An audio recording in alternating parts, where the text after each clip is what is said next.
Thank you very much, everyone, for coming to tonight's event. Welcome to LSE and welcome to Contemporary Turkish Studies at LSE.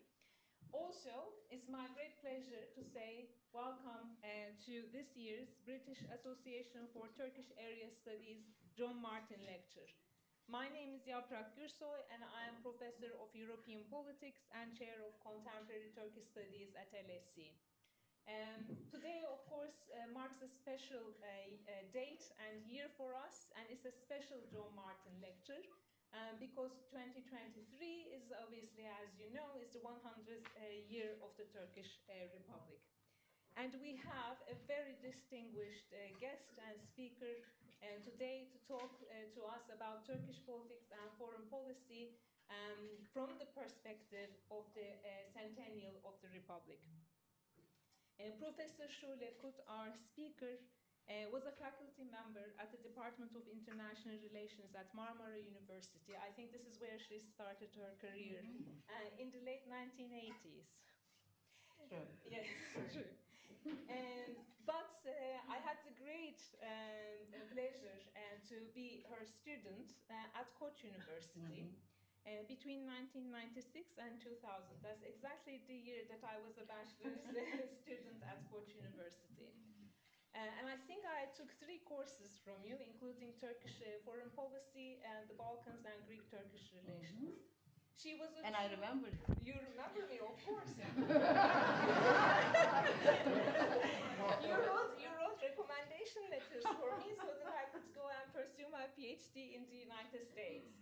I owe so much to her because she was also a true inspiration. I was just telling her again, like how I remember her using the whiteboard, you know. So, I mean, we were all mesmerized by her in her lectures. And I think she has really, truly inspired me to become an academic. But I was lucky enough to work with her as well at Bilgi University. Professor Kut worked at the Department of International Relations at Bilgi University, where she also served as the head of department, then the dean of the Faculty of Economics and Administrative Sciences, and vice rector. She gave me my first job, although I must say that she wasn't in the selection committee. So she had to, you know, put up with me after I became an assistant professor there. Then Professor Kut left Bilgi University to pursue greater things, and she became director or the president of Istanbul Okan University for 2 terms.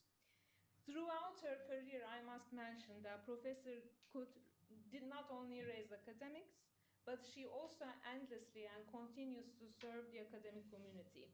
She served as the president of the Turkish Political Science Association for 8 years, and internationally as well, she was in the board of directors of the International Political Science Association, IPSA, from 2009 to 2014. Among many of her other commitments, I'm just going to name one. Currently, she's a member of the advisory board of the chair of Contemporary Turkish Studies at LSE. Lucky me. And I'm not so sure if you're so lucky because you keep bumping into me. I'm grateful for her continued support and very excited to hear her lecture on Turkish politics and foreign policy. But before I give the floor to her, I will ask my colleague and interim chair of BATAS, Melih Soker Turnalar, to also say a few words on behalf of BATAS. Yaprak, thank you. I think I don't need this, but hey-ho. First of all, I'd like to thank Yaprak for all of this. This is amazing. But I'd like to say, dear colleagues, BATAS, as you know, we are here for the John Martin Lecture this year, as always, on a Friday in November. So I'm really glad that we were able to make that happen.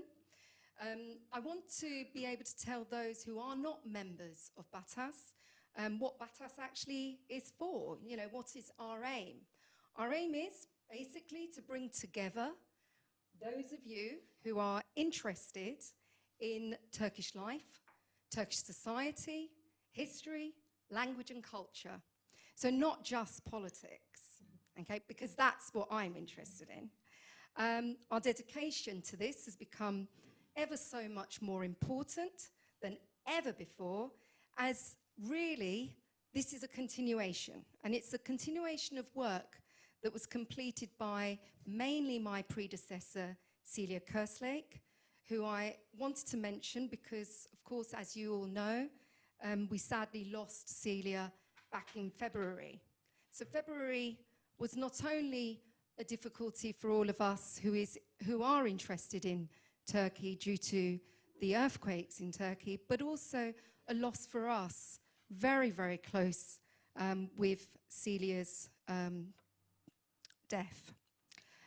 BATAS holds each year for its members and friends a symposium at either Oxford or Cambridge universities.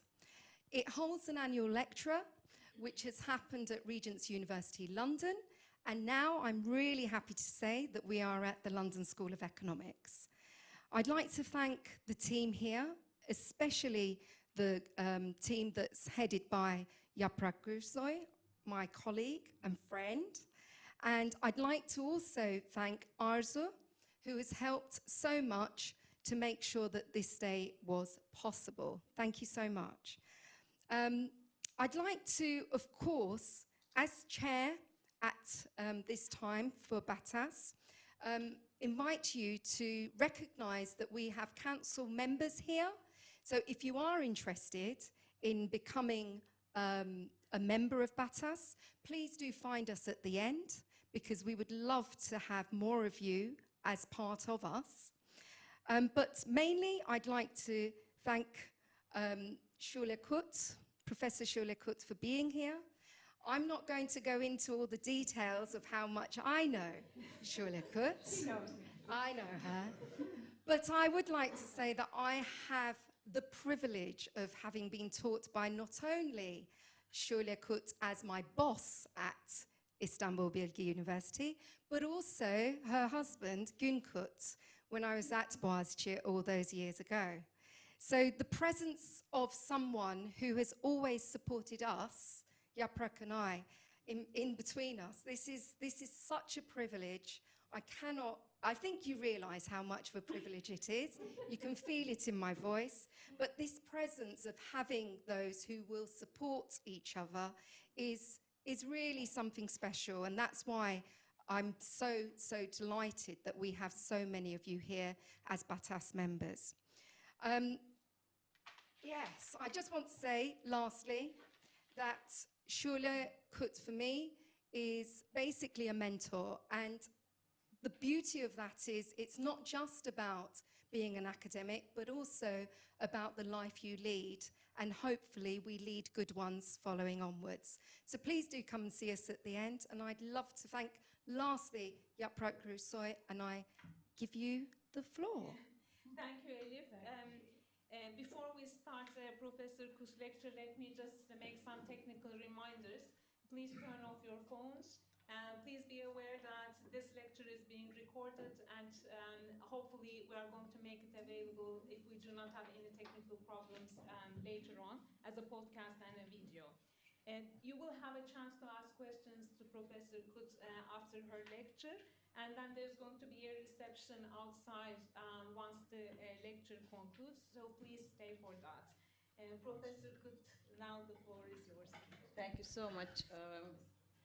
Well, I'm very excited to be here. To be in London is something else, but to be invited by BATAS and also by LSC for a Centennial lecture is of course something to be proud of. Well, today I'm here not to bore you with details or with small items, but to give you an account from my perspective as an academic, as a concerned citizen of Turkey, as a woman. And I would like to take you on a journey starting with more than 100 years ago, because I think nothing had started on the 29th of October. The Republic was born that day, and it's a huge institution in itself, and I personally, a Republican in the sense of the French term, not in the American sense. But I need to say that. Okay, so again, let me start with today, actually. Today is November 17th, right? Okay. Before I came here, I worked a lot to prepare something, but it wasn't easy. But I checked something in history in the history of Turkey at large.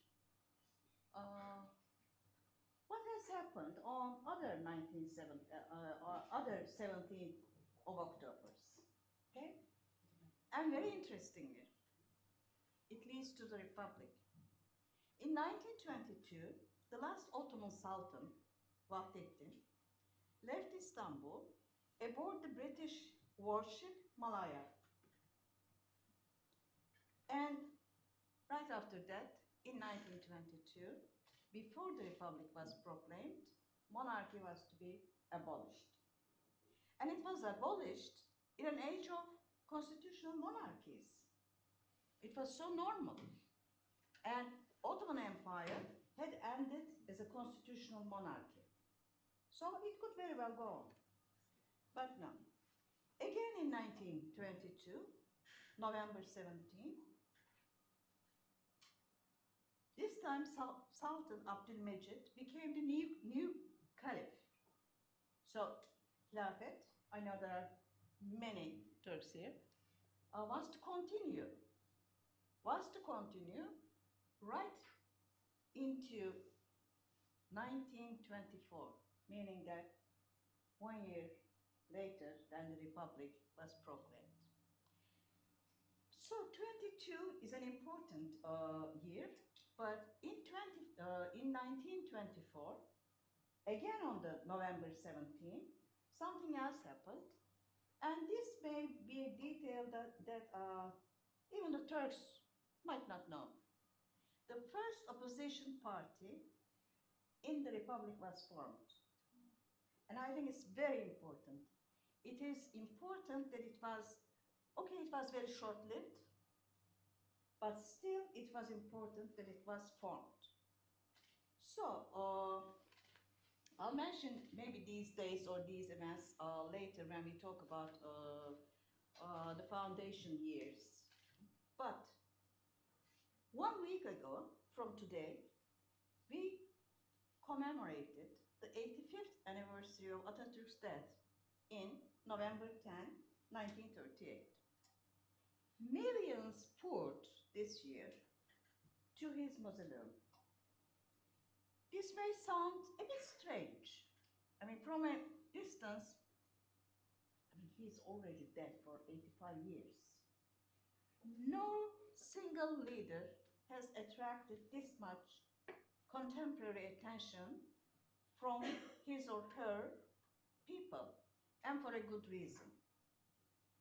We have gone through, now in parentheses, we have gone through phases concerning Atatürk, and we had Kemalists, we had post-Kemalists, now we have post-post Kemalists. Yes, and the post-post Kemalists are now going to the mausoleum. I think it's something to be noted. And 85 years ago, today, a British citizen, Mr. Bayard Simmons. Do you know the name at all? I don't think so. He wrote a letter to the Turkish ambassador, Fethi Okyar, who was also the second prime minister of the Turkish Republic, a short one between 1924 and 25, but still. So he wrote a letter, and I quote, Mr. Ambassador, as the first Briton to be imprisoned in my own homeland, and that's a he, by the way, in my own homeland for defending the women's suffrage campaign, he wrote, may I express my deepest sympathy on the death of the President of Turkey. He continued, what he did for women in his own country will be remembered with gratitude by feminists all around the world, and long live the Republic of Turkey, based on the ideals of Kemal Atatürk. So this was Mr. Bayar Simmons. I think today, feminists are not feminists, but women around the world, and especially in Turkey, remember Atatürk's empowerment of women, especially when they feel disadvantaged. So gender equality is a common term now, but I think it was revolutionary to introduce gender equality, especially in education, in professions for women. So when I'm here with Elif and Yaprak, I feel that we are a testimony to this fact. And also Arzu. Now, you may think that I have obsession with dates, but now it comes to the real, actual reason why we are here. A week ago from today, this year, on the 29th of October, we celebrated the Centennial of the Turkish Republic. It was a turning point. I mean, it's a turning point for anyone, for anything. It's the Centennial, 100 years, whatever it is. But this time, it was really significant as a point of kind of rupture, because it was the society that actually owned it and celebrated it. Even the ones with the least national feelings, even the coolest ones, okay? That may include myself. And I wore red and white for a while. So it was like the sentiments was, the sentiments were being poured into from one person to another. And very interestingly, I don't know if you have followed it, although we have too many things to celebrate, the celebrations at the state level were very, very, very minimal. But as if to compensate that, the societal participation, it was so great, so sincere, so genuine. So, Mr. Simmons has said, long live the Republic based on Atatürk's ideas. What were his ideas? What is the current state of those ideas? What were the characteristics of the Republic? What are the characteristics of the Turkish state, which is still a republic?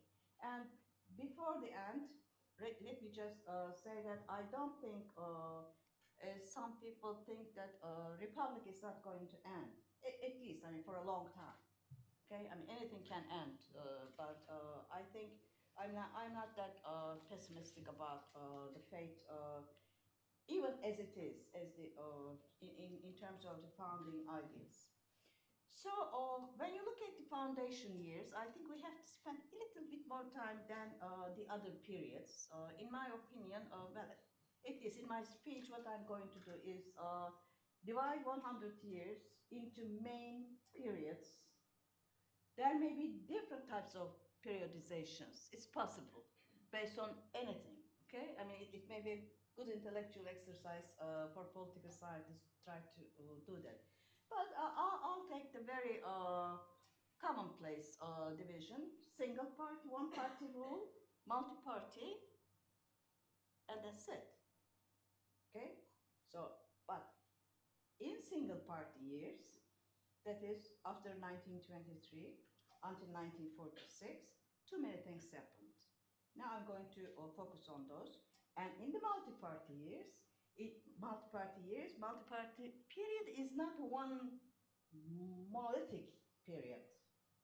And it is really exciting to study Turkish politics during the multi-party years, because today we are still in the multi-party period, okay? But the beginning of the multi-party and the current state of multi-party politics is very similar, and it is not really multi-party as I understand it. Okay? So, back to the foundation. Foundation years were important because it was so radical. It was revolutionary. It came right after a series of wars. More than 10 years of wars fought on different places, and the results of those wars defined so many characteristics of the Turkish state and contributed to the long-lasting situations. For example, it started, of course, I mean, Ottoman Empire, we are talking about Ottoman Empire. Ottoman Empire was a grand empire. It was a vast empire in terms of territory. It was one of the longest living empires in the world, okay? 700 years or something. It's really huge. And it's not a it was not a colonial empire, as you know. But the end of the Ottoman Empire brought about almost colonization of Turkey. And the occupation period was a real one. It was basically, it was to give some characteristics of the Turkish people later, like Sevr syndrome, okay? Again, in parentheses, just because, I mean, you don't know me, so you don't think that I'm saying something which I'm not saying. I don't have Sevr syndrome, okay? I don't. Anyway, so after the first, after Libya, after Balkan Wars, they all came one after another. So many population movements due to the Balkan Wars especially. So after that, immediately after that, the First World War. First World War ended, not for Turkey, it ended with Sevr and accepted by the Ottomans, but it continued in the form of War of Independence. War of Independence is, as it is in, as it was in line with the idea of self-determination. So it was a very modern concept for the contemporary Wilsonian principles. So after that, occupation. During the occupation, of course, the war of independence was going on, and at the end of which there was this spectacular military victory in 1922, and then, to me, I think it was more spectacular. There was a diplomatic victory, and that was Lausanne Treaty. Lausanne Treaty had, you said, why did you choose this color? I mean, it's as if as if we are on fire. Okay, I like it. Okay. Okay, but before that, don't forget that Lausanne Treaty. Lausanne Treaty is actually, how do you call it? The deed of Turkish Republic in terms of the borders. Borders have not changed except for Hatay. We know that. But still, so many issues, of course not everything, but so many issues that gave Turkey its statehood was signed in Lausanne.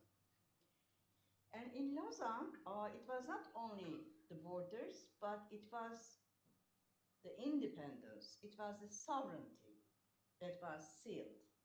But before that, during 1920,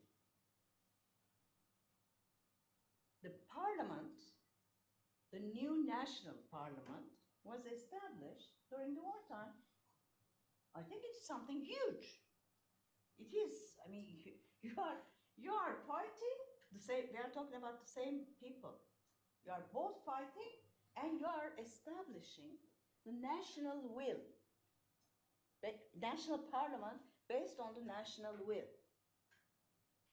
Ottoman Empire had constitutions, so it was a constitutional monarchy. So this 1920, 23rd of April 1920, established that it was not the Ottoman parliament, because there was a parliament in the last years of the Ottomans, but it was this parliament. So this parliament was not convening in Istanbul, but in Ankara. So before 1923, 3 years before 1923, in 1920, a parliament was established.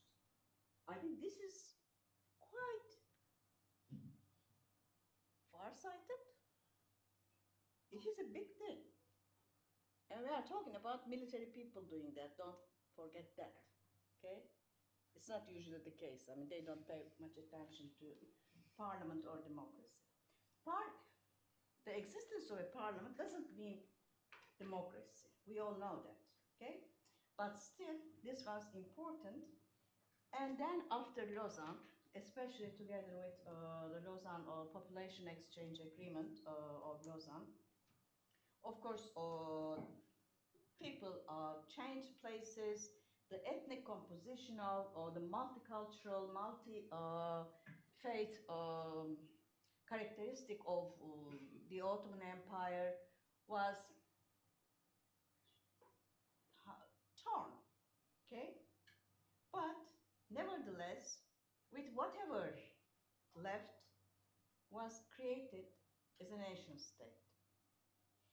So, the foundation years saw not only the restoration of, excuse me, not the restoration of power in the same form, but in a very different form, and from a multi-ethnic, multi-religious empire born a Turkish nation state.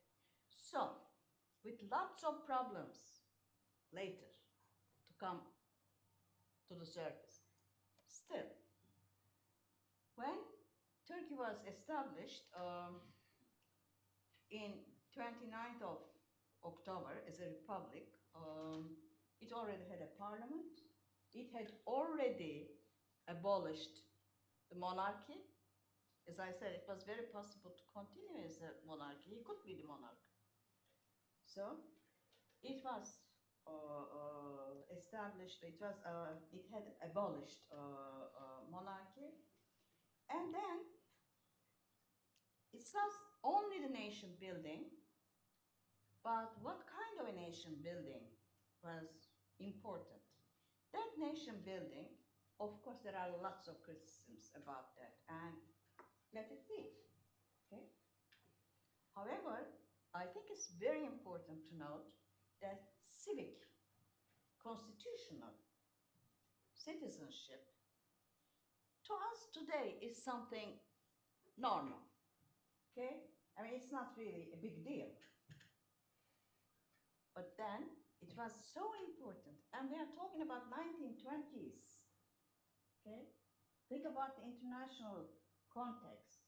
Think about the nearby areas. Okay?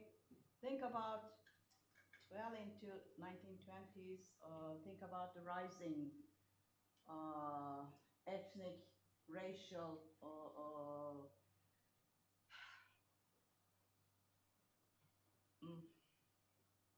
systems.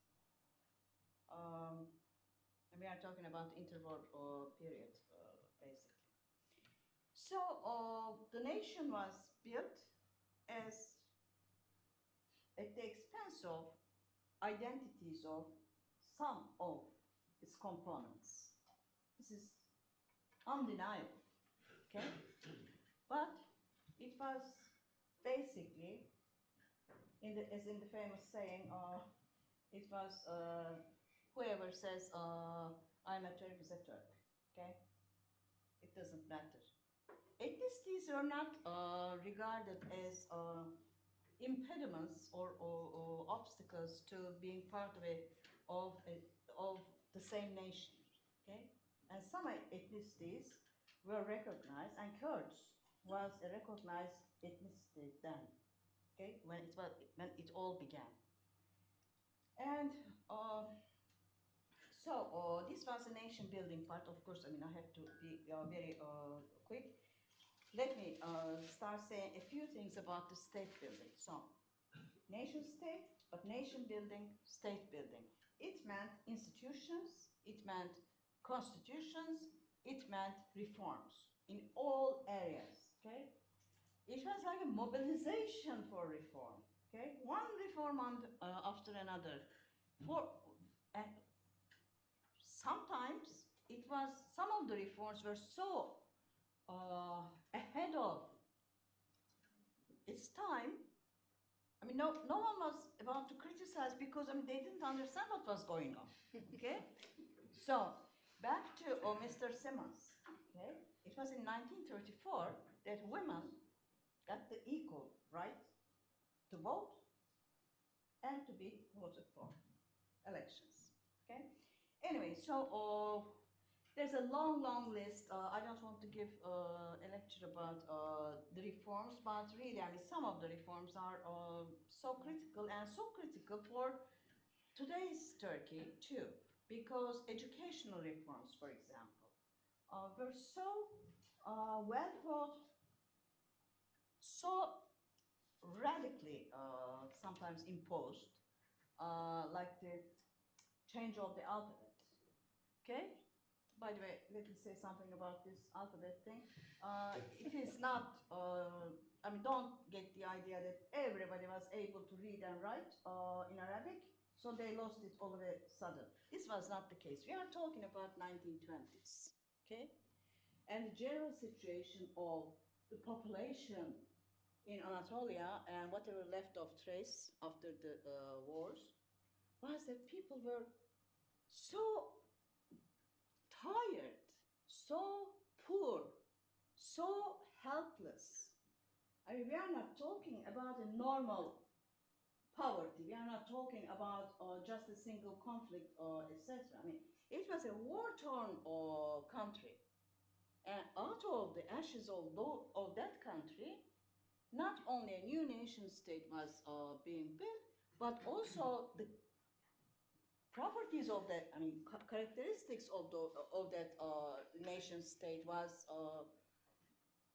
written with care. And of course, it comes here, secularism. Turkish Republic, remember, even after it was proclaimed, kept for a year or so, kept the Caliph, Khilafat. But, and of course, under Atatürk was under some pressure. Some of you may know this quite well, maybe in detail, that he could assume the title.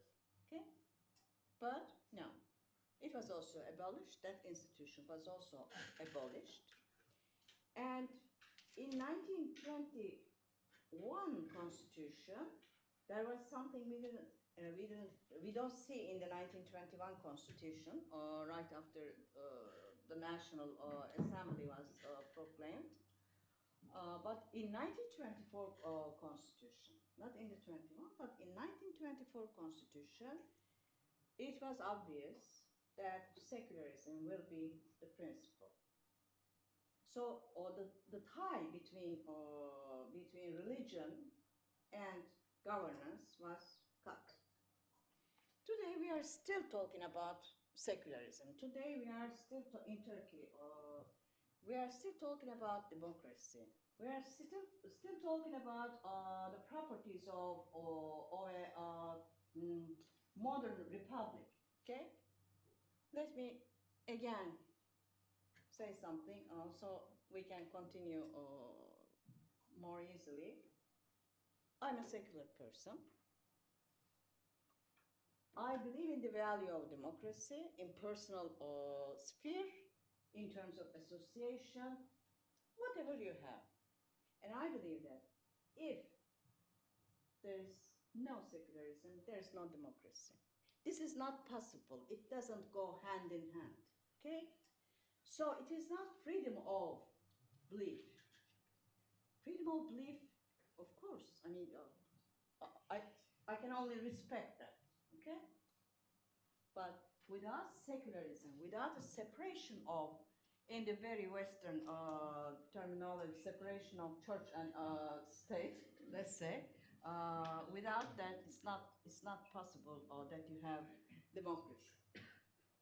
You can have a republic, as you know, Iran, okay, very well. So it is possible, but no, democracy or republic then became another question for Turkey in later years, okay? The so-called secularists, some of them at least, were ready in order to keep the republic, they felt that they can give away some democratic freedoms, okay? But what is important is that, I mean, we are all mature people. I think we can understand that what matters, what is valuable is to find a solution to this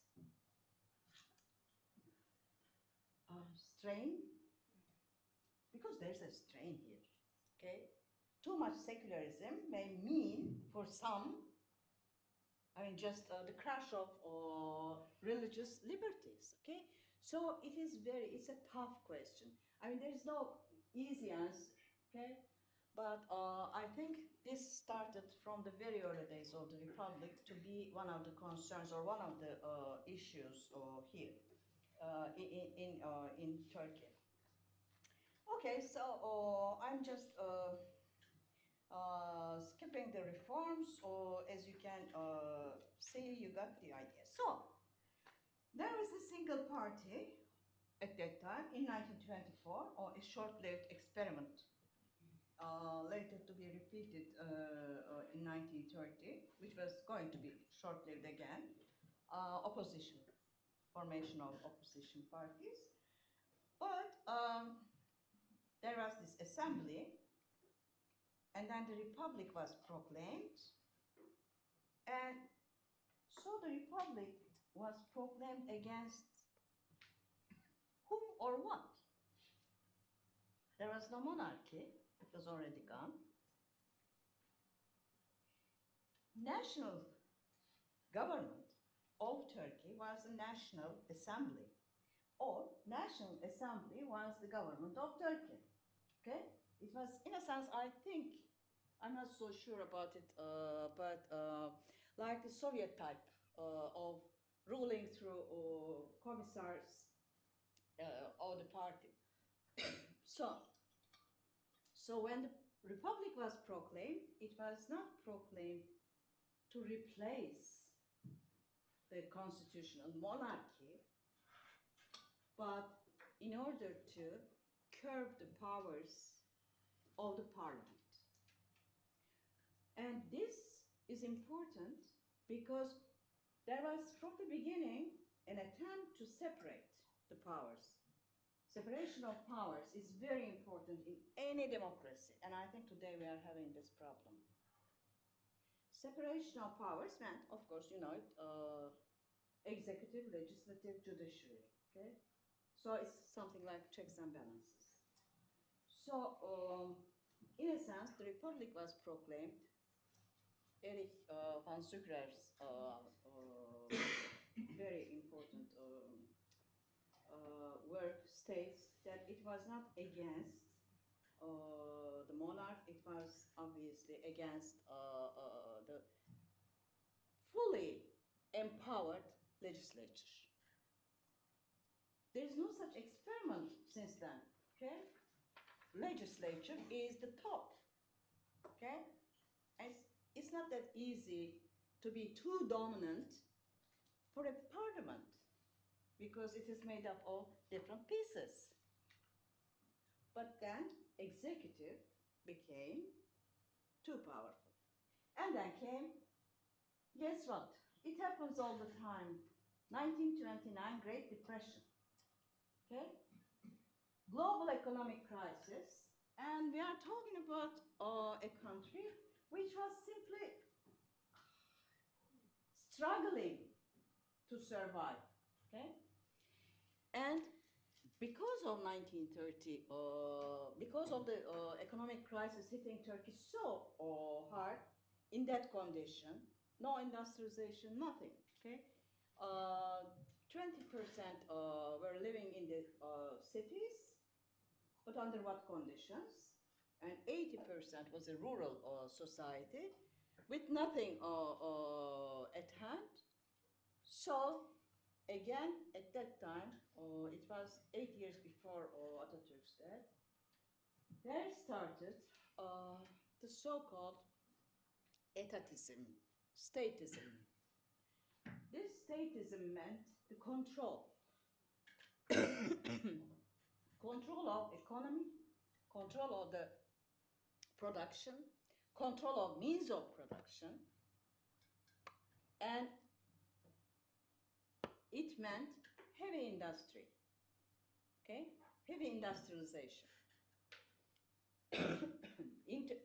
The reflection of this in the politics, as you can imagine. Okay, somebody, the youngest in the room, say something about this. Of course, it was an authoritarian regime was established. There is nothing wrong to say that, okay? 1930s saw the rise of authoritarian rule. We are talking about a single party, by the way, but all too powerful executive, okay? And when Atatürk died, and he died, of course, we didn't mention about the leftover problems, but Hatay was also included in Turkey. So when he died, and İsmet İnönü became the leader, he continued this. But finally, it was quite interesting. Well, maybe not that interesting. What I was going to say was that the international developments, but of course, always international developments affect every country, every move, okay? It is so very hard that an individual thing in a domestic environment would affect, well, that happens to actually, if you think, and that happened to Turkey with the Arab Spring. With the Arab Spring, Turkish, Turkey has changed its course. Anyway, back to the first part when I left. So after Atatürk's death, of course, it was a leader lost, but life continued.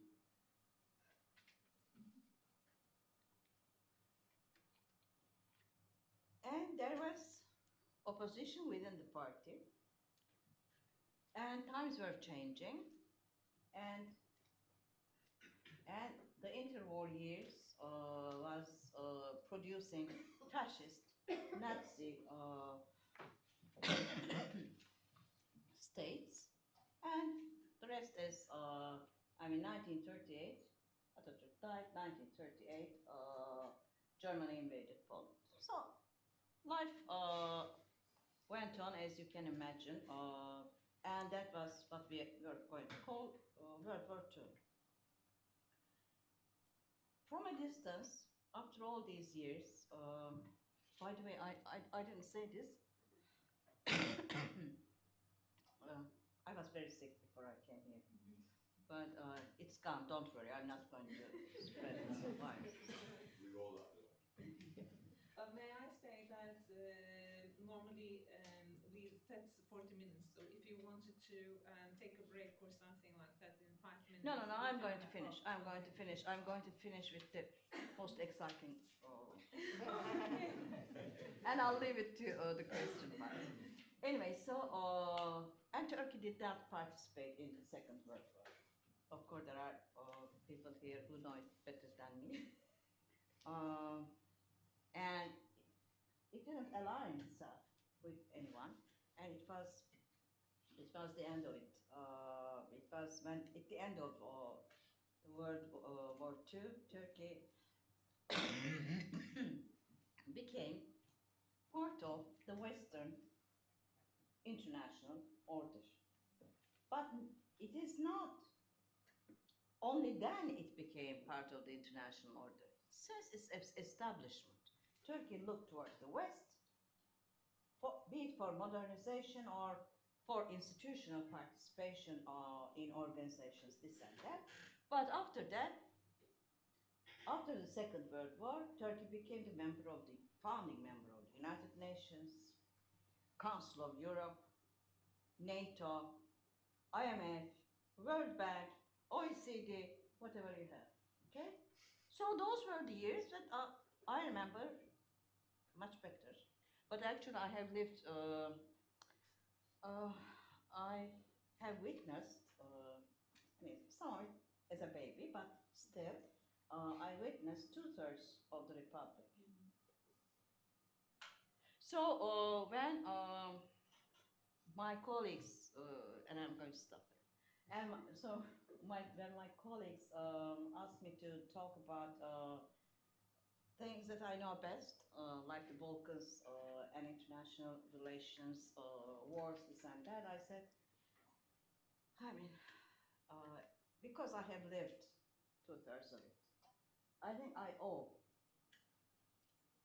to my country, to myself, to make it a bit more ambitious. And so this is the end of the ambition because the time is up.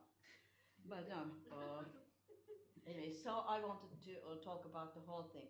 But anyway, so Turkey became part of the international system in all its post-war construction. And İsmet İnönü, contrary to expectations,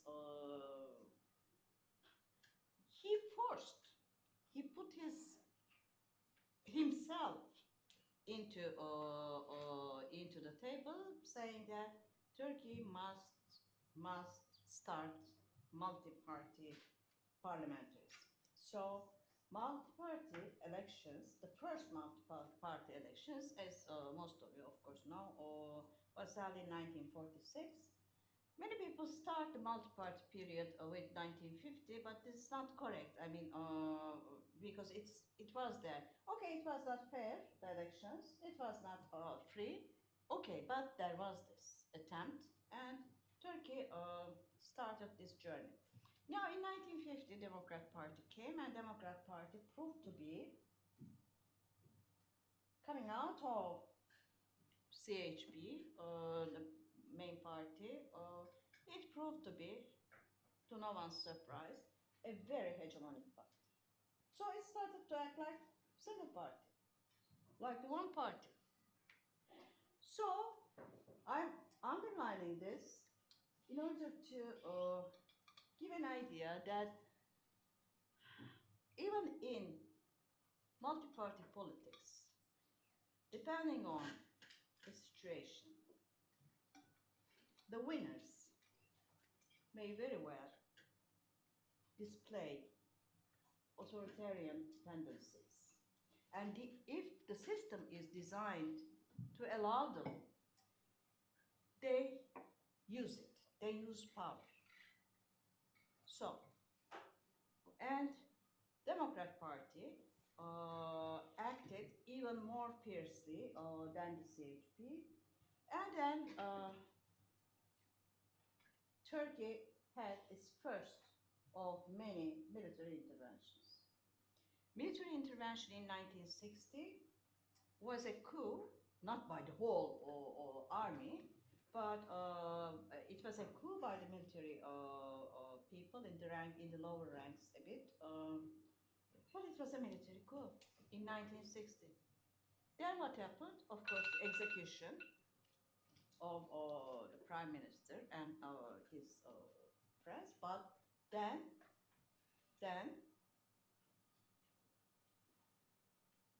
in 1961, Turkey made, I think it's an irony. I think it is, it's so strange. Turkey made its constitution, another constitution, 1961 constitution, and it proved to be the only democratic constitution in terms of personal, fundamental, political freedoms and liberties. But it also had some checks and balances in favor of women. So after 1960s, 1970s, and 1980s, I'm going to stop here if there's going to be a question. But it was all okay, coalition after coalition, coalition after coalition, starting with 1960s. Okay. By the way, CHP is not around. Of course, it's there, but it's not possible for it to win, to rule. Okay. So it's a bit strange that even today, I mean, people still talk about CHPs those days and to blame a party which was not running the country for 50, 60 years, whatever. So coalitions, and Turkish people will recognize this term, years of anarchy, left fighting right. So another coup. And this time, it was in 1980, September 12 coup. But very interestingly, that also was quite short-lived, and there was elections in 1983, and Özal came to power, okay, despite all the other arrangements. So Turkish politics was working. Turkish parliamentary politics was working. One military intervention after another, still it was working. Coalitions, working. In my opinion, coalitions are not bad, by the way. I mean, it is good to have a coalition. All kinds of, I mean, it is, I think it's more contemporary to have a coalition. Otherwise, you have one party and it doesn't stay as a party. It becomes one person. So that's a problem. After after the Cold War has ended, a whole new world was opened, and then we started to see. It has already started in 1980s, the Kurdish with the Kurdish question, but the rise of this identity politics. I'm a very staunch opponent of identity politics. Identity politics is identity politics helps the identities, but it doesn't better the situation for people, okay?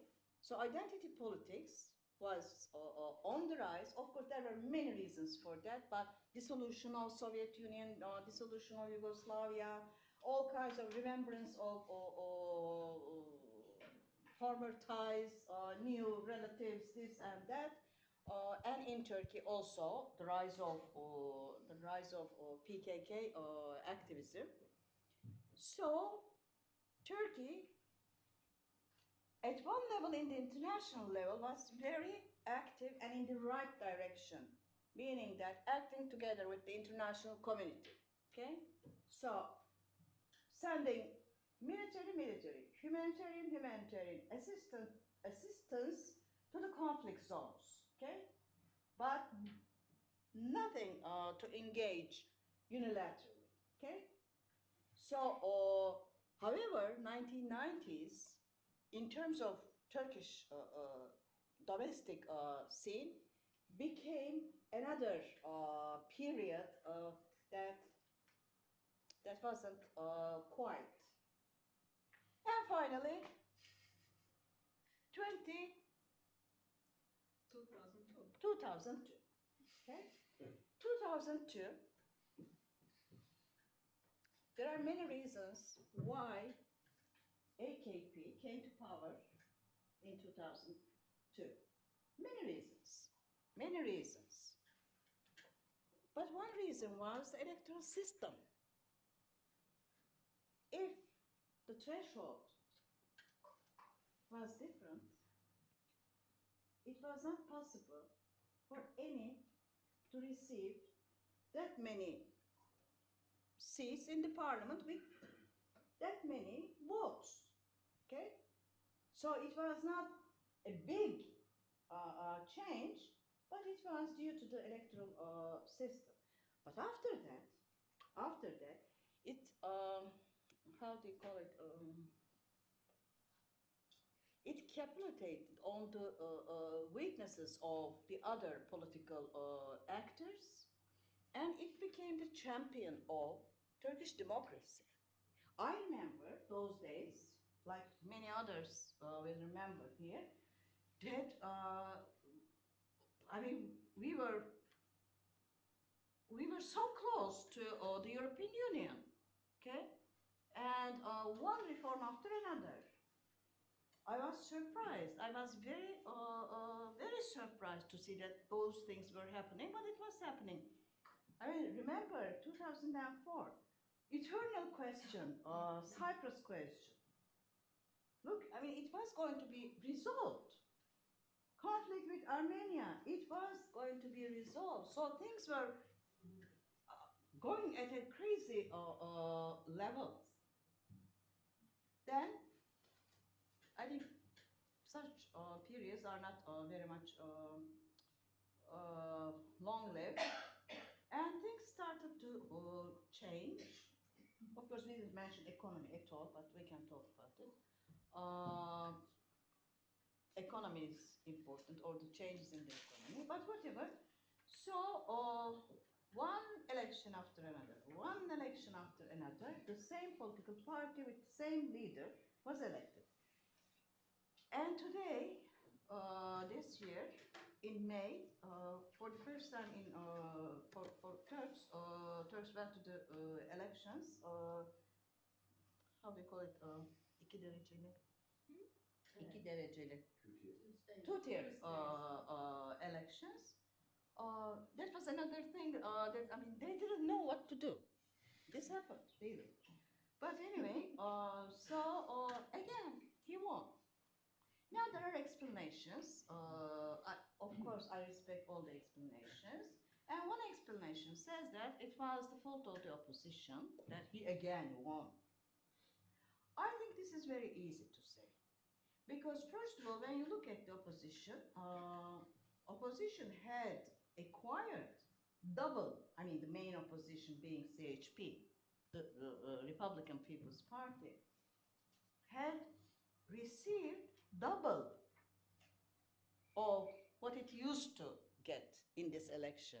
But it was 6 parties plus 1 party, then again plus 1 party, something like that. So the difference is 52 to 48. In any democracy, this is possible. This is very possible. But then again, there's a big question mark if the elections were free and fair. Elections were free. Elections were fair, but the atmosphere, the road to the elections was not. 90% of Turkish media is controlled by a person, by a party, by the state. Okay? By and large, I mean, this is what it is. Okay? So that means there is no equitable expression of different candidates. Okay? And this is not happening only for a few months, but this was the situation that was going on for a long time. Okay, okay, I'll finish. And then I'm not going to talk at all. And today, in the literature, I'm a political scientist. In the political science literature, uh, in Turkey and outside Turkey, there's a growing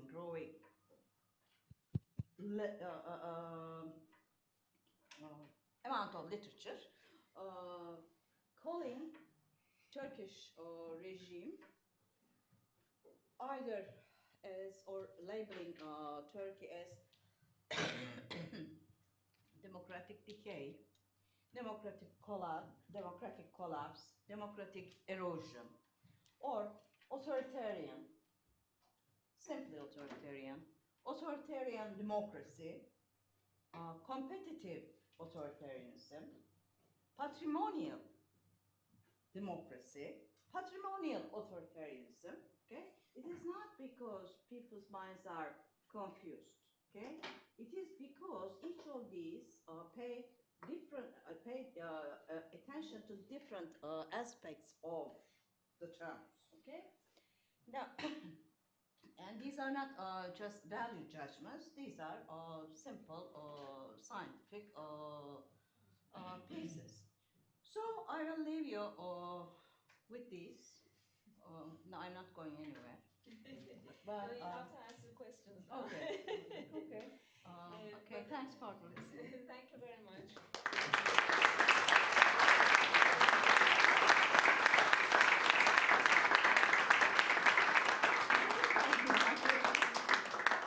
Indeed, when we asked Professor Kut to give this lecture, she told us that this is going to be a daunting task because it's impossible to summarize 100 years in 40 minutes, which we were perfectly aware of. But I think what you've managed to do was to look at the foundation years, and for me that was the most important part.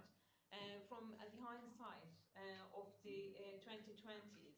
And sometimes we do forget about, because of all this discussion and identity politics, we kind of forget about those foundational years and the timing of events. Sometimes we do get too critical of those years for causing all the problems that we are witnessing today, that we forget to appreciate how important and how difficult it must have been for the founders of the Republic.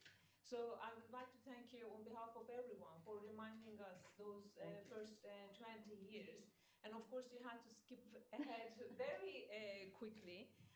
But I think it was also a good reminder that elections, democracy, forward thinking, progressiveness, separation of powers, these were, I'm going to use this term in very colloquial use. I apologize for that, it's not an academic thing to say, but it is also in the Turkish public's DNA. So it's in our history from the Ottoman period onwards, and these are not things that can be taken away as easily as some might assume and be pessimistic about. Exactly my thoughts. Yes. Your thoughts were, I think, shared by all of us when you provided that overview to us. So thank you very much for that. And we can now open the floor to questions. We'll probably take a few questions together. I will ask you to give everyone a chance to join the discussion. So if you can limit yourself to one question, if it's at all possible, that will be brilliant. Yes, there's one question over there. Wait for the rounding mark, and also please introduce yourself and where you're joining us from. Hello, I'm Levent Çiçeker. I'm a law LLM student here at LSE. First, I want to thank Dr. Gürsoy and Professor Kut for this very insightful evening, looking back at Turkey's history. My question revolves around the role of the military, especially in Turkey, with regards to its future. I believe, in my opinion, the role of the military is very special to Turkey. Its constitutional role, almost having a restorative nature when it comes to restoring democracies. And we seem to be having military coups in 20-year intervals in Turkey. But compared to other southern European countries like Spain, Greece, that have had military dictatorships that have lasted a long time, the Greek junta from 67 to 73, I was wondering what your thoughts were on the military existing in parallel with a democratic state in Turkey, and how the future would look like for the relationship between the military and the government. Thank you. Great, thank you very much. Any other questions? Yes, please.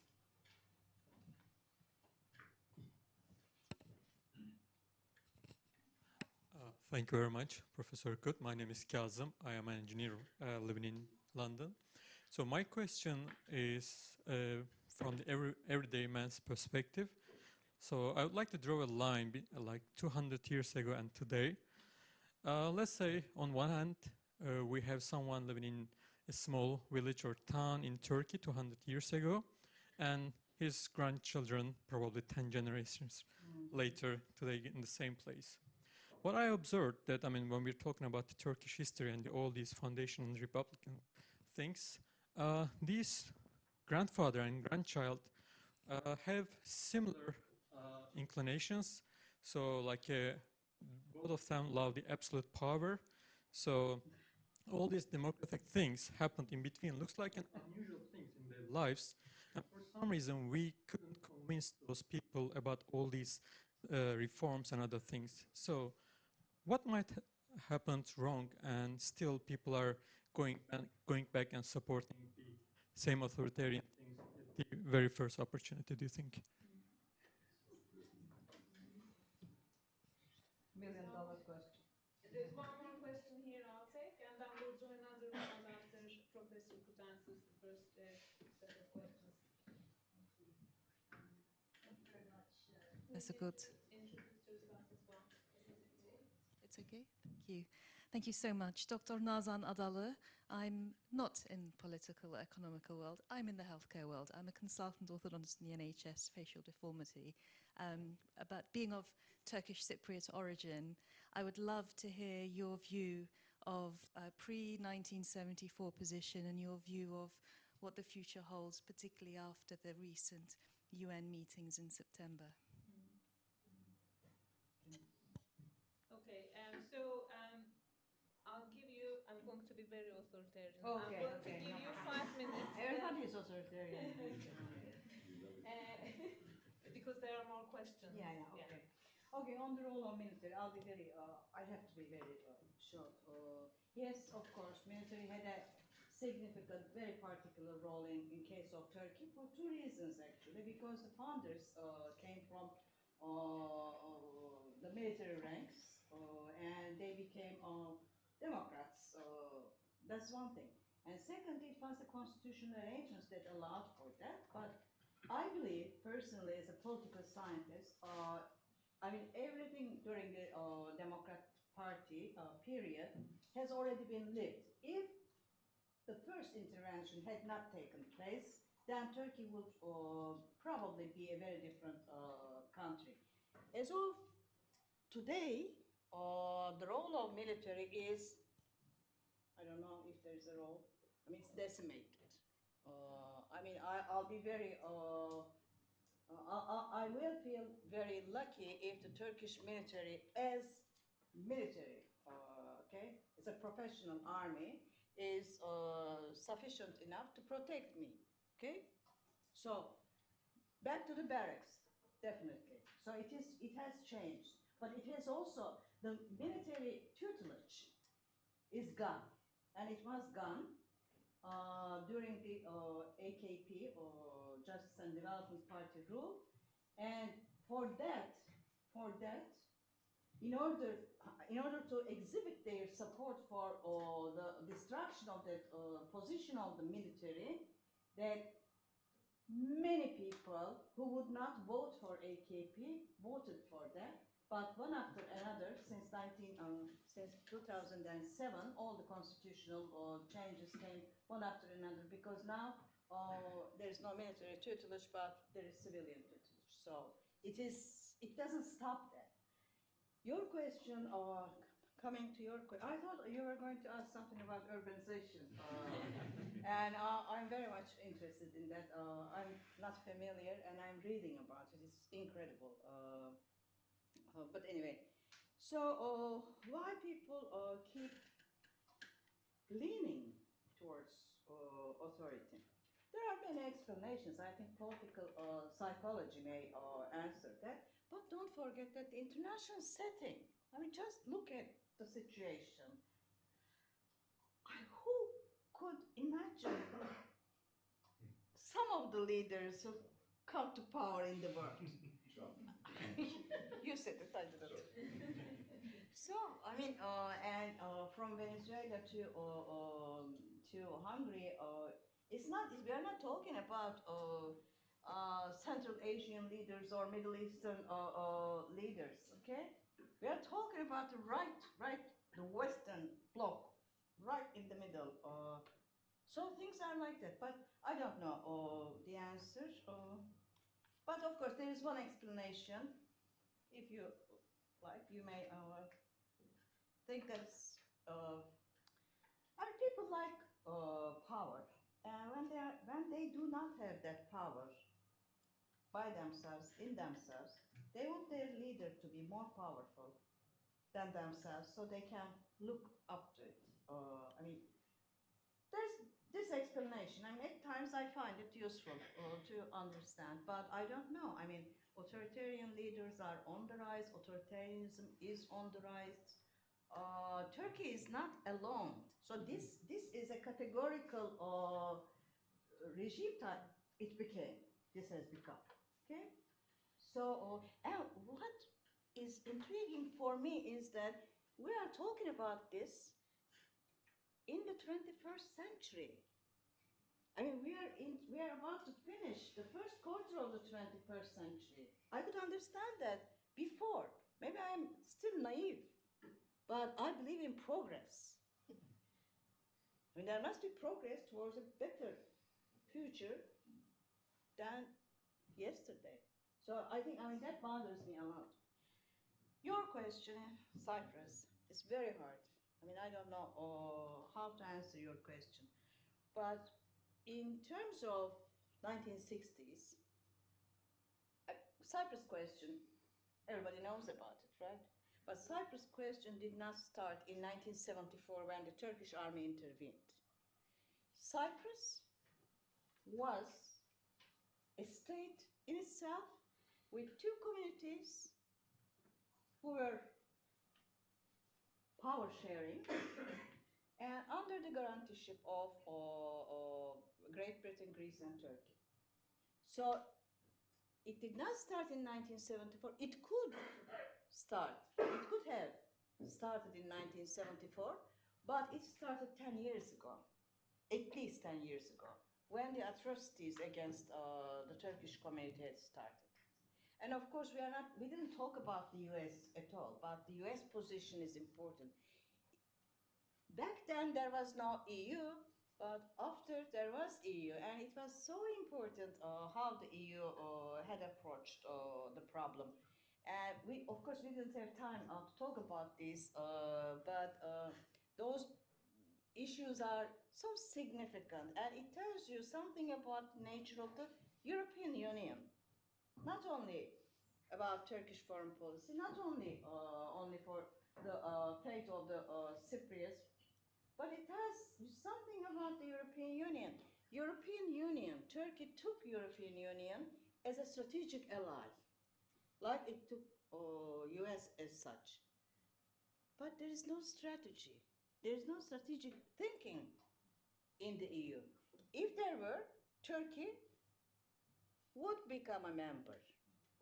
I'm not saying at all that Turkey complies with the conditions. I'm not saying that. But when you take into the EU only one part, but make it represent the whole island, I mean, this is not fair. This is not just fair. I mean, I don't have to be on anybody's side, but this is not fair. And It is not only that it is not fair, it creates so much problems and it blocks any development, any solution. Okay, let's take 3 more questions. 1, 2 here, and then there is one at the back. Yeah. Hi, my name is Korsan Cevdet. I work in banking as an auditor. As such, I'm going to ask you a question and hope to get a factual answer. Considering the complexities involved with the EU accession process, including the unanimous acceptance by all member states, are there any factual arguments in favor of the EU ever really considering to accept Turkey as a full member?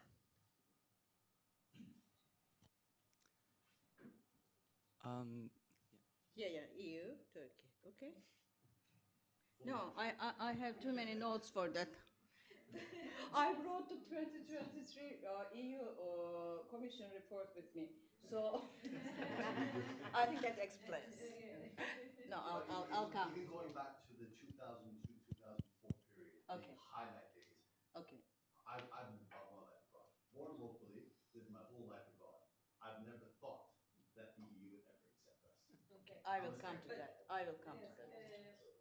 A lot of questions. Yeah. This is Kerem Çoban from SOAS. You just mentioned coalitions and one parties because we're now, so they're not like a coalition, but now like one parties. But political parties are also, Coalitions. yeah, in order to, like for some like clarity for this audience, some like a nuanced understanding of coalitions and one party. So you might perhaps compare and contrast perhaps those foundation years in terms of one party and its coalitions. And as you said, there are some similarities. So this might be one thing. Just having this luxury, as academics love talking, I just wanted to add just one point in terms of the role of the military. It was first hijacked, now controlled by the executive. It might be this democratic regime ideal of the executive controlling the military. Since accounting things like writing, etc. Prof. Gürsoy is an expert, but it is actually mobilized out of beyond the borders of the country. So this is its instrumental role actually. It's not preoccupied with. You have a question? Yeah, just wanted to add this comment. In terms of the role of the military. Çağlar, and I'm also going to take a question from you. Okay, Çağlar, make it quick. One sentence. Çağlar is the research and teaching fellow at University of Birmingham. You said that the last election is free, fair, but we have problems about the media controlling. What do you think? What is the impact of the AKP's policies between 2002 and 2013? Today's environment, like 2007 referendum, 2010 constitutional change, AKP's reactions against Kemalist military bureaucracy, Ergenekon Balyoz case. What do you think about it? Thank you. Okay, thank you. And then I'll take one question from here. You had your hand up, right? Okay. Oh, thank you. Hi, firstly, I'd really like to thank you for this amazing talk. It was really engaging and really interesting. My name is Daphne, and I'm studying philosophy, politics, and economics at Oxford. And after a long talk that's been focused on the history of the politics, I'm really interested in what you think about the future and what you see for the next regime and how you expect for this one to end. And I would really like to hear your opinions on what you expect for the future democratic system to look, and whether you're expecting a return of a more powerful parliament and a legislature in the future. Thank you so much. Maybe start with the future question. Actually, it is so appealing for me to answer this, although this is the most dangerous question. But I'm going to hold myself, keep it until the very end of it, because I think, yes, just I'll do that. Well, okay, let me see. The first one was EU membership. EU Will membership. Turkey become a member of the EU? Coming from the I was such a pro EU person. I mean, they will remember all this. I mean, I would. I had suspicions, but still, I mean, it was as if I wanted it even more, it was going to happen. No, this is not the case. I think that there is a good explanation stated by somebody. I can't remember who said it, but Turkey is too big and too Muslim. Turkey is too big, really too big. I mean, 85 million, like Germany. Okay. Muslim are, I mean, in the beginning, I didn't want to hear this. But no, yeah, that's the question. Especially, there is one thing, this reminded me, I mean, I have always thought that this was so critical a development. 9/11, for example, was so important for the rise of religious ideas. I mean, because everything is like action and reaction. So if you say that it's all because of the Muslims, this rising anti-Islam, this and that, there will be some people with leadership abilities who would just cut it and use it. Why not? I mean, this is what's happening before our eyes. No, I don't think that. But again, maybe something's changed. Maybe there will be a change. I cannot predict the future, but now I feel that the çok yol var. Okay, so coalitions. Of course, this government is a coalition. The previous one was a coalition. The previous one was a coalition because it's the nationalists and the Islamists have made a very strong coalition. How they did it, I don't know. I don't know, because usually Islam and nationalism do not go together. I mean, it's just the opposite. But it happens, and in Turkey, it was known as the Turk-Islam synthesis. And of course, this is a coalition too, but coalitions in a democratic system is so very different than a coalition or power configuration, something like that. I mean, it's very different. 1970s, 1980s, I mean, it's totally different. Military, what was the question? Maybe it's the big actions of and the legislature changes that happened between 2002 and 2007. What do you think about AKP's policies between 2002 and 2013? Because you said that our election is free, fair, but Okay. For example, 2010 constitutional reform. Of course. I said about the 2023 election. I mean, there was not manipulation of already used votes, okay? But of course, previously there had been, of course, and very interesting. Some political scientists still very interesting. I mean, there's no limit to creativeness in that sense. Yes, and I think because I took this note, military, and then I wrote executive. Military must be under the control of not this type of executive, but the legislature. There's no legislature left. Okay, I think this is very important. Of course, there is one, but you know, since a couple of years we don't have a prime ministry. Okay, that's another thing. Okay, what else? There was The future. Future.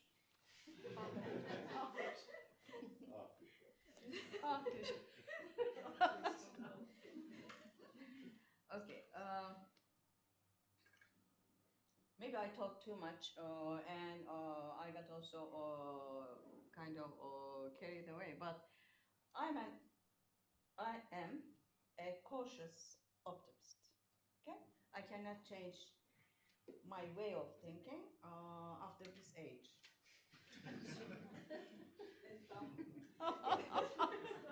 So, what does that mean? I think it's very important to look at anything, be it something personal, small, or big, political, wide, from a distance, in terms of time and space, okay? I try to look at it like this. I mean, for example, I don't see a rupture from the Ottoman Empire to the Republican era. Things have continued, okay? So, the Ottoman heritage, the Republican heritage, ups and downs, okay? Things come and go. And I feel that this will be remembered, these 22, 25, how many years? Maybe 30 years. As an episode, a very long episode, very costly episode, especially for some people, but an episode just like the other episodes in the history of the Turkish Republic. I mean, this is all I can say. It is the hardest thing to predict the future. Sorry, can I just ask a question? I'm not supposed to, but something has been on my mind for ages now. I've been listening to Introduce yourself, maybe. I'll wait for the roaming mark. Right. Okay. Name's Halukaki. I'm from Cyprus. I grew up in London, student of history. One of the things that I used to, well, I still am a member of the Atatürk Düşünce Derneği, so I'm not anti-Atatürk. But we have to move on from Atatürk. He is our father, he's the creator, so we have to move on. So we keep bringing him into everything every year, which is wrong in my opinion. Now, the question I want to ask is this. Why, since 1940, we have achieved nothing in Turkey? We didn't industrialize, we don't produce anything, and we had bankruptcy in 2002. Excuse me, since 1940? Yeah, since, well, why did not we industrialize like all the other nations? We did. What happened to our aircraft industry? We did. No, I mean let's be just. But it has nothing to do with the political parties. But I mean today, Turkey is the 16th, ranking 16th in terms of arms sale. This is not something to be proud of, but but it shows the level of technology. Okay, Turkish drones. Okay, I mean. I'm not asking that question. I'm saying up to 2002. In 2002, we were bankrupt. I was embarrassed because they were saying the sick man of Europe has returned again in England. But remember, during the 1990s, do you remember the magazine's covers, Rise and Star? So everybody experienced stagnation whatsoever. Turkish economy was both growing. Marvel, forget about the 2002. It became, of course, I mean, Dervish reforms were being applied. I mean, if I were there, I would be very successful too. Today, we have a real economic crisis. We do have an economic crisis, but crises come and go. I mean, I don't see it as existentialist problem. I don't like it. I don't like over 100% inflation. I'm affected by it. Not everyone, don't forget. That's one answer to the election victory, actually. Okay? So, and the difference is quite small. Only 1 million people. If they had voted for the other candidate, things would be different. So let's not exaggerate. Let's calm down, I would suggest to the young people, at least.